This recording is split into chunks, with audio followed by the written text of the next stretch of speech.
I just want to switch gears a little bit and talk about not necessarily this book, but how we in medicine can make things better and how we can perform better and improve our outcomes.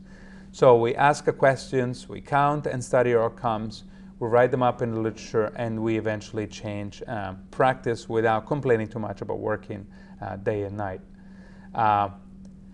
So once we decided and discovered that transvaginal ultrasound of the cervix was predictive, we have to understand why the cervix is opening, and then we have to study what can we do to change. Because being predictive, it's not enough. It's not going to help us in terms of helping the woman avoid a catastrophic preterm birth. There are many hypotheses as to why the cervix is shortening or opening, but the leading ones are that it's just not working. Somehow the collagen fibers are more interspersed, the matrix has changed, and that happens a lot because of surgery, because of some kind of surgery to the cervix, as you see there, or because of some kind of prior preterm birth or second trimester loss. I discussed the fact that uterine distension may be the cause for the cervix opening in multiple gestation, or in cases in which the uterus is extra distended. Obviously, contractions can open the cervix, or infection can be related to cervical shortening. Based on those hypotheses, we have come up with preventive interventions to try to avoid a preterm birth, which we are now predicting by the shortening of the cervix on ultrasound. And again, this last part of the lecture, I will review mostly the clinical applications of cervical length, which is looking at intervention to prevent its outcome. And first, I will review cerclage, which has been the one by far most and best studied, placing a stitch around the cervix to keep it closed when we see that it's opening. First of all, there are many benefits of ultrasound screening, especially in high-risk patients. Before, and I have certainly a lot of data from the 80s and 90s, a lot of patients with a prior preterm birth and especially a second trimester loss, we used to place a cerclage anyway at the beginning of the pregnancy. Now we can actually follow with ultrasound, and the vast majority of these women, over 60% of women with a prior preterm birth, actually maintain a cervix looking like this one on the slide, nice and long and closed, more than 25 millimeters. And of these women, less than 10% deliver preterm. Very few do, and therefore no intervention is needed. So first, do no harm. Cervical ultrasound has really helped us decrease the incidence of cervical cerclage. In our unit at Jefferson, we used to have about a 3% incidence of cerclage in our population. It is now less than 1%, and it is because of cervical ultrasound. The policy of not placing any indicated cerclage versus following them with ultrasound and placing a cerclage only if the cervix shortening has been studied in at least 4 randomized studies. 4 randomized studies here listed. You can see the number of patients, the outcomes that we're looking at. And again, these women all had risk factors for preterm birth and either had all of them a cerclage at 12 weeks or so, or were followed by ultrasound and cerclage only in the minority of cases in which the cervix shortened. As you can see, none of the single studies had significant differences between these two practice patterns, and when we put them all together again, the meta-analysis showed no difference. So very safe to follow somebody at high risk for preterm birth with ultrasound. But what do we do with the interesting patients that have a short cervix? Again, cerclage has been the procedure more studied, and there are at least 5 randomized studies now that have been published. The last one has been published only in abstract form, and I'll review it separately. The first 4 are summarized in this meta-analysis that we published in 2005. The authors of the single randomized studies were us at Jefferson, Dr. Rasta, Lehigh Valley, Dr. Altutus in Holland, and Dr. Toe in the UK and many other countries around the world.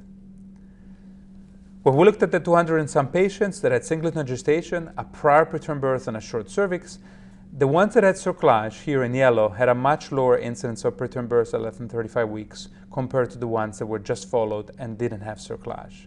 The relative risk was 0.61, and as you can see, the confidence interval did not cross 1, so that this was a significant results. By placing these 107 cerclages in the randomized study, we saved 5 neonates, so that the number needed to treat was 1 in 21. Here is looking at now the most recent study, yet unpublished, but presented at Society for Maternal Fetal Medicine a couple months ago. And Dr. Owen and colleagues, including us at Jefferson, randomized now 300 women, so even more than all the 4 prior studies combined, with similar criteria: a singleton gestation, a prior preterm birth. Then they were followed in the second trimester, and the one that had a short cervix were randomized to cerclage or no cerclage. And as you can see, once again, the cerclage column is much shorter, 32% rate of preterm birth versus 42% in the no cerclage. And the decrease was about 33% in preterm birth. They looked at this many different ways with Kaplan-Meiers and other statistics, and they did find that this was a significant difference. When we put the 200 patients from the first 4 studies and the 300 from the most recent NIH-sponsored study, we get 500 plus patients with the same characteristics, and now the results are even clearer. About 30% incidence with cerclage, 40% incidence of preterm birth without cerclage, and a 29% decrease in preterm birth. So you can certainly tell somebody that if you do screening with cervical length because they've had a prior preterm birth, by placing a cerclage, you can decrease their chance of delivering preterm by 30%. I think that's level 1 evidence and is now being well studied and well proven in the literature. All the studies point in the same directions and have a lot of strength when put together. There's been a lot of controversy saying what is the right cervical length cutoff. As you can see, these are data from the first 4 studies. Cerclage seems to work both for the women at the extreme left of the slides with a very short cervix, so less than 6 millimeters, as well as the women that have a cervix that is minimally short, 21 to 24.9 millimeters. So a lot of controversy, but again, I think even at this mildly short, so to speak, cervixes in the second trimester, women with high risk factors such as prior preterm birth and a mildly short cervix are going to benefit from cerclage. The biggest population, though, is going to be the women without such a history, without significant risk factors, and a short cervix anyway. And as you can see here, there is a trend in the meta-analysis for a decrease in preterm birth from 33 in controls to 26% in the ultrasound-indicated cerclage, but the results are not yet significant, and I think that this issue is being understudied. In twins, instead, cerclage seems to be detrimental, and we have therefore stopped doing cervical ultrasounds in multiple gestation because we really don't know what to do with the results. If we place a cerclage, we actually more than doubled the incidence of preterm birth, and this randomized data, we unfortunately caused that demise or 8 more neonates compared to controls that did indeed have a short cervix but did not repeat cerclage. So we have not performed cerclage in twin pregnancy in the last 3 years at Jefferson. Here is data looking at preterm births on less than 32 weeks, and again our most interesting data sets of singleton with a prior preterm birth and a short cervix.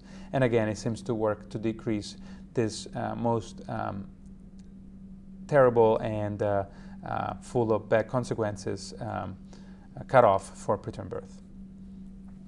So what is our management in 2009? Our management is that in singleton gestations, if they have multiple prior preterm birth, at least 3 or more, and especially if there were second trimester losses, we will place a history-indicated cerclage at 12 weeks, and if they do it again, if they have another loss, place a transabdominal cerclage. There are very, very few women on this arm nowadays. Very, very few women. We can count them on our hands almost at Jefferson.